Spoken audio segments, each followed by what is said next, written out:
الگ ہی بات ہو گئی نا کہ اگر اہل قرابت کو نکالنا اونلی مقصود ہوتا تو پھر قرآن پاک خمسہ وللرسول ولذی القربیٰ اتنا کہتا، لیکن والیتامی والمساکین وابن السبیل،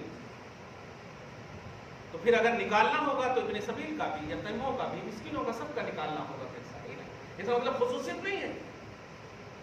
اور صحیح بھی سیدنا امام اعظم رضی اللہ تعالیٰ عنہ کا مذہب یہی ہے۔ ذرا حکمت پہلے سمجھیے، حضور پاک صلی اللہ علیہ وسلم کے گھرانے والے جو ہیں آپ کے زمانے میں کون ہیں؟ علی ہیں، فاطمہ، حسن، حسین، کلیئر بات ہے، اور تو کوئی ہے نہیں۔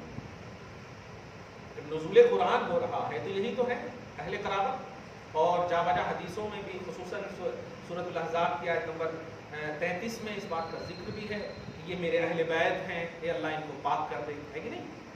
تو آپ نے صراحت بھی فرمائی علی اور فاطمہ، حسن، حسین کو چادر مبارک میں لے کر، کلیئر بات ہے۔ اس کا مطلب یہ ہوا کہ اہل قرابت مصطفیٰ یہ چار مخصوص ہیں، اور چونکہ نبی صلی اللہ علیہ وسلم امور امت میں اس طرح مشغول ہیں، ذرا رسپانسبلٹی سمجھیے اور حکمت سمجھیے، پرسنٹ جو دینے کا اسلام نے متعین کیا تھا وہ اس کی حکمت کیا تھی؟ وہ حکمت یہ تھی کہ حضور صلی اللہ علیہ وسلم کوئی ایسا نہیں کہ انویسٹر ہیں، تجارت کر رہے ہیں وغیرہ وغیرہ، ایسا نہیں۔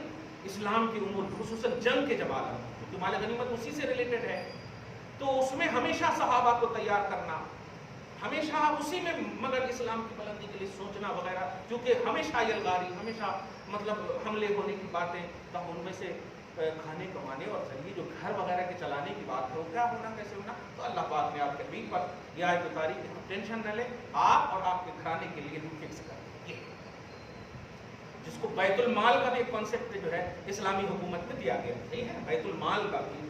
پہلے آج بھی دیکھیے آپ کے سماج میں، معاشرے میں اگر کوئی شادی وغیرہ نہ کر سکتے ہو تو مدد کرتے ہیں نہیں آپ، لیکن اگر آپ کو معلوم ہو کہ وہ شادی کرانے کے لائق ہیں، پیسے والے ہیں، تو آپ کریں گے نہیں کریں۔ تو یہ ہے آج مسلمان جو ہے کس لیے مطلب اچھا ہے، اس لیے کہ وہ آگے پیچھے بیک گراؤنڈ ساری چیزوں کو دیکھتا ہے، تو الحمدللہ۔ تو حکمت یہ تھی اہل قرابت کو دینے کی۔ رسول اللہ صلی اللہ علیہ وسلم کے بعد آپ کی فیملی پھیلی، پھر انویسٹ وغیرہ کا معاملہ آیا، کمانے، تجارت، مشغولیت، رزق، یہ سب کا معاملہ آیا، سمجھ رہے ہیں آپ؟ تو اب جو ہے امام اعظم رضی اللہ تعالیٰ عنہ فرماتے ہیں کہ نہیں، پہلے چونکہ اونلی نبی رسپانسیبل تھے ان کے کھلانے وغیرہ کے حوالے سے، اب جو ہے پھیل گئی ہے آپ کی فیملی اور خود جو ہے ذمہ دار بن گئے، خود کفیل بن گئے، لہذا اب یہ حکم نہیں ہے۔ تو اہل قرابت دیکھیے گا، جو اہل قرابت کا 5واں حصہ ہے، اب وہ حصہ بھی امت مصطفیٰ میں بٹے گا، وہ حصہ بھی اب امت کو دیا جائے گا۔ دیکھا آپ عظمت اہل قرابت مصطفیٰ، یہ ہے اصل۔ اتنا ایزی لے کر کے آپ نہ پیش کریں، کیونکہ سادات خلق میں بہت اعلیٰ کوالٹی، اس کو آپ ایسے پیش کریں گے کہ سب سے ایک دم کمزور نظر آئے، تو یہ پھر آپ کی خود انسلٹی ہے، خود بے عزتی ہے۔ نبی کے گھرانے والوں کے صدقے میں ہم پلتے ہیں، ان کو پالتے نہیں ہیں، یہ ہمارا ایمان ہے۔ تو یہ حکم صرف نبی کے زمانے تک تھا، 5% کا اہل قرابت مصطفیٰ۔ آج یہ حکم کیا ہے؟ منسوخ ہے۔ حضور صلی اللہ علیہ وسلم کے بعد یہ حکم کیا ہو گیا؟ منسوخ ہو گیا۔ لیکن مال غنیمت اگر آج بھی اسلام کے، حالانکہ اچھا ایک اور حکمت، چونکہ جہاد اور جنگ اس وقت فرض تھی، صحیح ہے، اسلام کی بلندی کے لیے جہاد فرض تھا، 5 ارکان اسلام ہے، نہیں 6 تھا، فرض جہاد بھی تھا، حج کے ساتھ ساتھ جہاد بھی فرض تھا، صحیح ہے نہیں؟ لیکن حضور صلی اللہ علیہ وسلم کے بعد یہ حکم ختم ہو گیا۔